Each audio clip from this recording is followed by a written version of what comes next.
Hello प्रिय छात्र छात्रों, आप सब कैसे हो कि ई लर्निंग पॉइंट यूट्यूब पर आपका स्वागत है। इस यूट्यूब पर आपको हिंदी साहित्य का संपूर्ण आपको कोर्स निःशुल्क फ्री ऑफ कॉस्ट रहेगा। जो अब कि हम सारे पाठ पढ़ रहे कक्षा 12 के हिंदी साहित्य के, जिसमें अब हम चौथा पाठ पढ़ रहे खंड काव्य का, जिसका है फणीश्वर नाथ रेणु है संवध्या पढ़ रहे हैं। तो पहला प्रश्न है, शुरू करने से पहले वीडियो को लाइक और शेयर अवश्य कीजिए। पहला प्रश्न, संवध्या कहानी एक जीवंत चित्रण है। ऑप्शन नंबर ए राइट, नारी मन के दुख और करुण के। प्रश्न नंबर 2, बड़ी बहुरिया की टूटी डोटी के द्वारा लेखक ने इशारा किया तो ऑप्शन नंबर ब, पतनशील सामंती व्यवस्था को। प्रश्न नंबर 3, आगे नात ने पीछे पगा मुहावरा का क्या अर्थ। ऑप्शन नंबर सी राइट, कोई जिम्मेदारी ना होना। प्रश्न नंबर 4 है, उधार का सौदा खाने में बड़ा मीठा लगता है, एक कथन संवध्या कहानी में किसने कहा था। ऑप्शन नंबर द राइट, मोई मायने का ऑप्शन। प्रश्न नंबर 5 कि संवध्या फणीश्वर नाथ रेणु किस प्रकार की कहानी, तो ऑप्शन नंबर दे आंचलिक कहानी। वैसे फणीश्वर नाथ रेणु आंचलिक उपन्यासकार भी माने जाते हैं और ये सारी कहानी इसका आंचलिक रहेगी। प्रश्न नंबर 6 है, हर गोविंद संवध्या कहाँ से संवाद लेकर गया, तो ऑप्शन नंबर है जलालगढ़ से, बिहापुर से। Option number A right. प्रश्न नंबर 5 के प्रश्न नंबर 6, माँ से बड़ी बहुरिया के लिए क्या भेजा। ऑप्शन नंबर 6, बासमती धान का चूड़ा भेजा। प्रश्न नंबर 8, फणीश्वर नाथ रेणु को हिंदी में किस रूप में जाना जाता। ऑप्शन नंबर 6 राइट, आंचलिक उपन्यासकार के रूप में जाना जाता है, आंचलिक कथाकार के रूप में। अब लघु उत्तरात्मक प्रश्न या दीर्घ उत्तरात्मक प्रश्न। पहला प्रश्न है कि फणीश्वर नाथ रेणु के जीवन और रचनाओं का संक्षिप्त परिचय दीजिए, जिसमें उत्तर रहेगा फणीश्वर नाथ रेणु का जन्म बिहार राज्य के पूर्णिया जिले के ओरई हिंगना नामक गांव में वर्ष 1921 में हुआ। रेणु ने वर्ष 1942 के भारत छोड़ो आंदोलन में भाग लिया। नेपाल के राणाशाही विरोधी आंदोलन में भी उनकी सक्रिय रहे। रेणु का निधन 1977 में हुआ था। रेणु जी की रचनाओं में ग्रामीण जीवन, आंचलिक जीवन मार्मिकता के साथ प्रस्तुत किया। इनकी प्रमुख रचनाएं है कि मेला, आंचल, प्रतिव कथा, कहानी चौराई, कुंवरी ठुमरी, कातिम, रात्रि की अग्नि को, रिपोर्टाज, ऋण जल, धन जल, नेपाली क्रांति की थी। अब प्रश्न नंबर 2 है कि संविध्या कहानी में रेणु ने मानवीय संवेदनाओं की गहरी पहचान तथा नारी के प्रति दृष्टिकोण प्रस्तुत किया, स्पष्ट कीजिए। तो इसका उत्तर रहेगा कि संविध्या कहानी में फणीश्वर नाथ रेणु ने मानवीय संवेदना अत्यंत अभिव्यक्त प्रस्तुत की। इस कहानी में लेखक ने नारी के असहाय, सहनशील मन की कोमलता, भावनाओं, उसके दुख दर्द करुणा को अत्यंत हृदय स्पर्शी ढंग से आदि पात्रों के माध्यम से व्यक्त किया।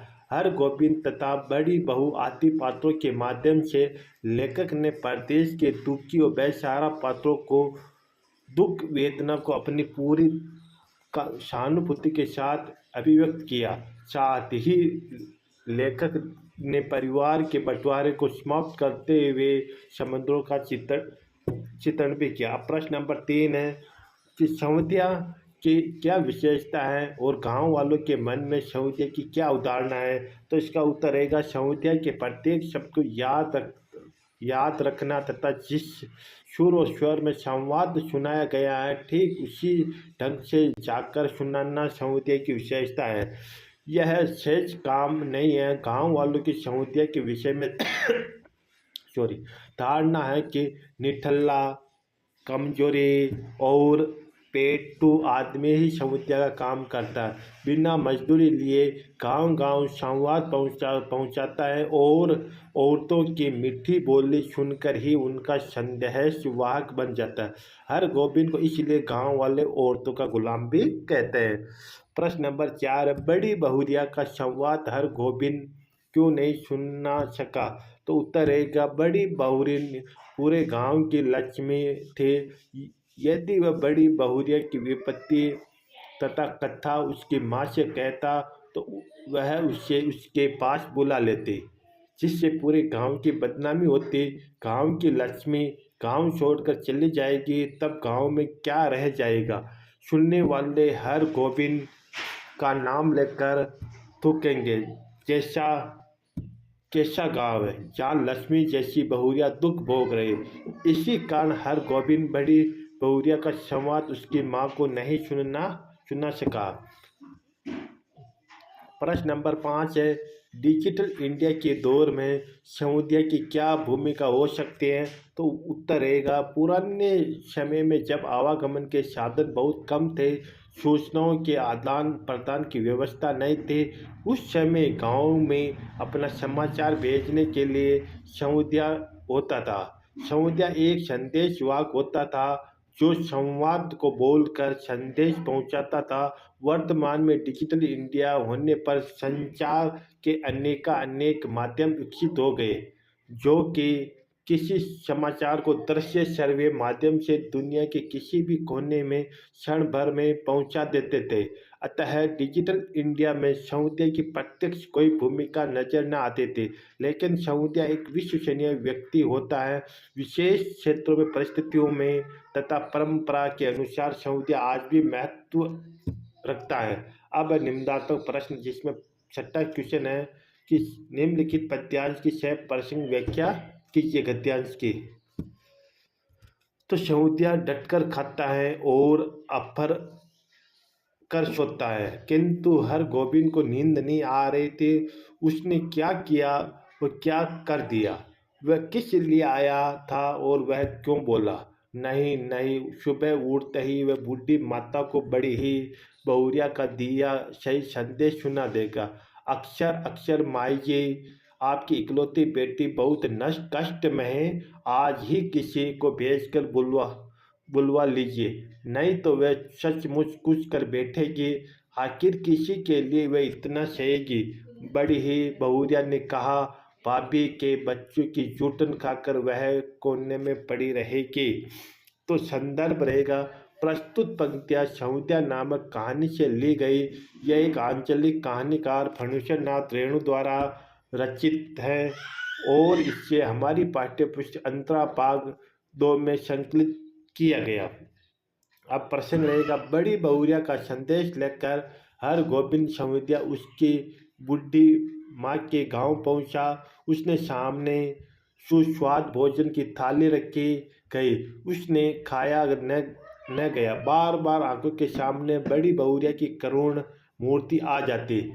साथ ही उसे इस बात की भी पीड़ा थी कि उससे समुदाय का कर्तव्य पूरा नहीं किया। इन पंक्तियों में उसके इससे ही मानसिक अंतर्द्वंद की अभिव्यक्ति हुई थी। अब हम इसका व्याख्या करेंगे कि समुदाय का विशेष आदर सत्कार होता है। अच्छा एक स्वादिष्ट भोजन वह पेट भर कर खाता है, पर हर गोविंद समुदाय से आज न तो भर पेट भोजन किया गया और न ही नींद आ रही है।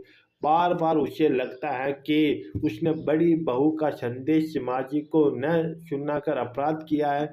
बड़ी बहू ने बड़ी आशा और विश्वास से उसे भेजा था, पर उसने कर्तव्य का निर्वाह नहीं किया।